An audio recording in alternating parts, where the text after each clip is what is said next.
এই গার্লফ্রেন্ড বয়ফ্রেন্ডের সাথে আমাদের কোনো সম্পর্ক, আমরা বিয়ে করব। কি করব? বিয়ে করব। চেয়ারম্যান সাহেব, বিয়ে করাই দিন এগুলো।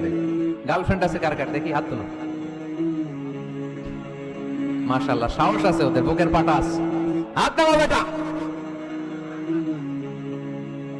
এই গার্লফ্রেন্ড বয়ফ্রেন্ডের সাথে আমাদের কোনো সম্পর্ক, আমরা বিয়ে করব। কি করব? বিয়ে করব। চেয়ারম্যান সাহেব, বিয়ে করাই দিন এগুলো। আপনার দায়িত্ব দিয়ে গেলাম। এই গার্লফ্রেন্ড বয়ফ্রেন্ড এগুলো ইসলামের কালচার নয়। বিয়ের চেয়ে ভালো কাজ পৃথিবীতে হতে পারে? বিয়ে করতে গেলেই বাপে বলে আগে নিজের পায়ে দাঁড়া।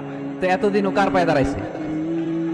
ছেলে মেয়েদেরকে সাহস দেন, ছেলেও পড়বে।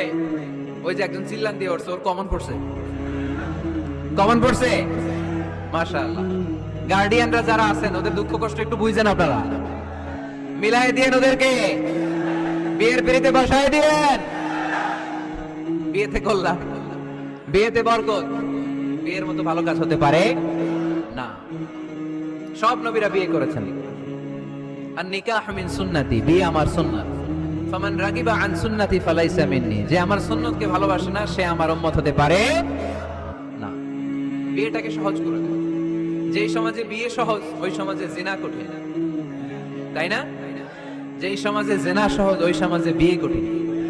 আমাদের সমাজে জিনা করা সহজ, বিয়ে করতে লাগে 10 লাখ, জিনা করতে লাগে 1000। ঠিক কিনা? 10 লাখ টাকা ছাড়া বিয়ে করা যায় না। এটা লাগবে, ওইটা লাগবে, এই দাও, ওই দাও, মোহর দাও।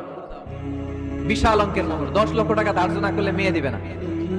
এরকম আছে না? নাই না। এগুলো আসলে ইসলামিক কালচার না।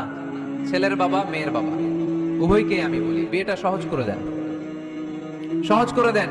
ছেলে পড়াশোনা করুক, সমস্যা নাই, মেয়েও পড়ুক, কিন্তু তারা পবিত্রভাবে তাদের সম্পর্ককে মেনটেন করুক। ঠিক কিনা? তাদের এই যৌবনের তাড়নায় যে পাপের সাথে জড়াবে তার পার্সেন্টেজ গুণা বাবা হিসেবে আপনার কাঁধেও আছে না? নাই।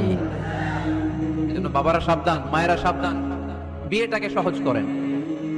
এই এলাকার যুব সংঘ যারা আছো, তোমরা একটা ক্যাম্পেইন করবা এই মাহফিলের পরে, টাইমলি ম্যারেজ ক্যাম্পেইন।